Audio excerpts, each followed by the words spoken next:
There are two main methods of interacting with AutoCAD, the mouse and the keyboard. Many users will use the mouse almost exclusively, using the keyboard only when it's unavoidable. However, the key to efficiency in AutoCAD is to take advantage of as many tools as you possibly can, and that includes the keyboard. If you look at the bottom middle of your screen, you will see a gray area, one line like this. And as you move the mouse over the top of it, move your crosshairs, it will highlight. This is the command line. Even if you don't use keyboard input, you are going to use the command line. AutoCAD will give you instructions on what to do next while using each of your commands, and those instructions will be brought to you by the command line. In the command line is where you type in your commands. In these videos, I will often say, type on the command line. When I say that, this is where you would type. Come down here, you can click in it, you'll see your cursor blinking, and you will type in a command. And as you saw, when I started typing, it popped up right by the cursor. That's called the dynamic input. As I move the cursor around here with my line command, it's asking me to specify the first point of my line. And it tells me that here on the command line. And here is also the icon for it. So as I pick my first point, now you can see down here in the bottom, it says specify next point or undo. You can enter in commands there. You can get information about your current commands, and you can access a lot of other things. So not only can you execute commands through the command line, but AutoCAD will give you feedback through it. So keep that in mind. Many commands have options to them. Those options will appear in the command line. So there, I just drew my first line.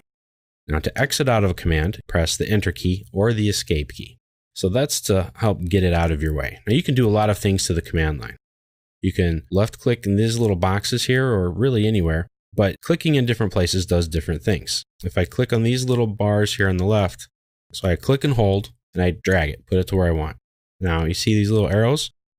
As I move the cursor to the top or the bottom or even to the sides of the command line, it gives me these little arrows. When I move it to the corner, it's at a diagonal.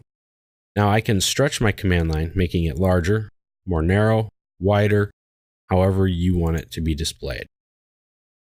I can click it and pop it back into place if I want. Now it used to be the command line was always 3 lines and you couldn't really change it, but you can set it however you'd like. By default or out of the box, it comes looking like this. So if we start something like the circle command, to start typing in the word circle, C-I-R-C-L-E, and you'll notice I typed it incorrectly. That's okay. The command line has an autocorrect feature, so it gives you some different ideas. So if I click on the circle command, I can start drawing a circle. And remember earlier I said that the command line will give you some instructions? Well, it tells you here to specify center point for circle, or I have these different options. And through these different options, I can draw a circle in a different way. Right now, by default, the circle command asks you for a center point for your circle. Just left click there and drag your mouse out somewhere else. And that is giving it a radius. Or do you want to give it a diameter? I can come down to the command line, click on the diameter option, and now I'm drawing a circle by diameter. So if I click again, there's my circle. So now you've drawn a line in a circle. So your command line gives you a lot of information and it's interactive. And if you type it in incorrectly, you have things like autocorrect. You also have other things like autocomplete. So if I start typing in C for circle, I get a list here of different options of commands that start with the letter C. I can scroll down right here and keep looking. I can even go to the command and on some of them get a little pop-up, get some information and say, oh, hey, what is that? I'm not sure. If I press F1, now I'm going to be taken to the help command, which will open up help on the circle command. So you can get to a lot of different things right from your command line. As I start typing it in even more, it autocorrects. It fills everything back in and it tells me what I want to do. Now the command line is very intelligent. It keeps track of the commands that you use. And so if you use certain commands more often, then it will start to automatically fill in those commands ahead of the ones you normally don't use. AutoCAD is smart enough to customize itself to fit to your needs and to the way you use the command line. So in the command line, some of its really cool features is the autocorrect, the autocomplete, and adaptive suggestions. Now, these are the ones that I was just talking about. These are the commands you typically use that start with the letter C. So it starts populating that list with those. The command line has a built-in synonym list. It will return to you a list that might be a synonym of the command. So for example, if you enter in the word symbol, you start typing it in, it says insert, meaning you want to insert a block or a symbol. So if you're not familiar with all of the exact terminology and jargon that AutoCAD uses, you might find this helpful. You'll know when it's a synonym when it's in parentheses. What you're typing in is on the left, and the actual command AutoCAD believes you're talking about will be in parentheses. Another thing you might want to do, let's say that you have 2 lines, and you want this corner here to be round. Okay, so let's type in the word round. Now, RO is rotate, and round is a synonym for fillet. So if I click fillet and I give it a radius distance of, let's say, 1, and then I can click on my edges and you can see it makes that little round corner. So that's a nice little thing that you're probably going to find very useful as you learn AutoCAD. Other things that you can do with the command line you will see here is by getting your command history. If you click on this arrow, or if you press the F2 key, that will pop up this list. And when the list is up here, you can select the different items that are in here. You right click and copy it out. So if you do some things in AutoCAD that provides you with a list of information here that you need for a report or for an email, you can do that. For example, if I use the list command to give me information on this line, and I press enter, that will pop up my command history here and give me information on this line. See, it tells me it's a line, what layer it's on, gives me length and angle information. So if I need that information about an object, I can come in here, select it, right click and hit copy. I can go and paste it somewhere to use later on. And that's really cool. Now you have other options here as well. If I click on this button, it brings up a list of the latest commands that I've used, and you can go back to it. And you can change some of your settings by clicking on this little wrench, and you have your input settings right here. And you can turn all this stuff off or on. You can even change the delay time for when things pop up or not. Now you can change the lines of prompt history. You can even input search options. So if I click here, I can say what I want to look for. So if I want to look for a hatch pattern, I can do that. If I want to look for a specific block inside my file, I can do that. And we'll talk later about what these things are, blocks and hatches, etc. But you can do a search of objects inside your drawing just by typing them in the command line. There's a second form of the command line, and I mentioned it earlier. It's called the dynamic input.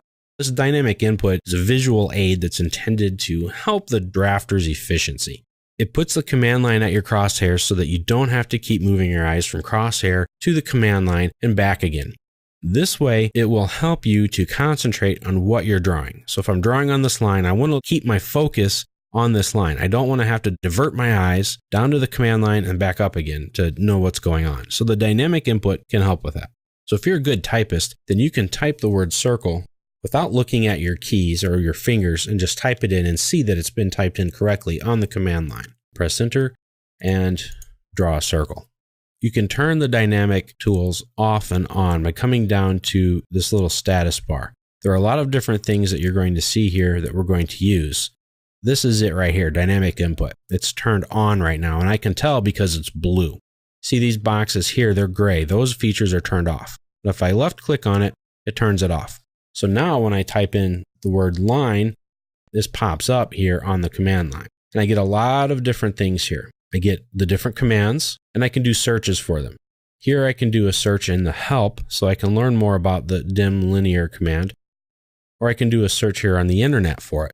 So you can get right to the internet search. If you're trying to figure out how to use something, you can get to it right here. It will open up your default browser and show you a different list of things that you can use. Now here at the bottom are some different settings. So if you have a linear brightness setting or a hatch pattern setting, you can get to those. And if you click on the plus signs, it will bring them up as well. Or click it again to bring it down and you can scroll. Now, a lot of users prefer this way. They don't like the dynamic input because they feel it gets in the way of the drawing. Another way to enter commands on the command line is through keyboard shortcuts. All commands can be executed by typing on the command line, but most commands have a keyboard shortcut. So for example, the circle command, you can type out the word circle, or you can just type in the letter C. That will also start the circle command. Press enter or right click and draw your circle. That saves you a lot of time. It also saves you from coming up to the ribbon, finding the circle command, clicking on it, and starting it. It's nice if I'm in, let's say, the Annotate tab, and I'm dimensioning my drawing. And I say, oh, wait a minute, I needed to draw a circle here. Well, I could stop what I'm doing, go back to the Home tab, go to the circle, and then go back to the Annotate tab, or I can just stay where I'm at, hit the letter C, press Enter, and draw my other circle. That can help you to work more efficiently. So you're using your mouse and you're using your keyboard. Now, those little shortcuts there are called command aliases. It's just an alias that you can use for a command. Now, last tip, if you press the up and down arrow keys, this will toggle you through commands that you've entered. The up command goes up the list, the down command goes down the list. So if you want to find very quickly a couple of commands or just go back from one of the last couple of commands you've done, you can do that very quickly and get to what you want. And again, if it's the wrong one, press the escape key and you're out of there.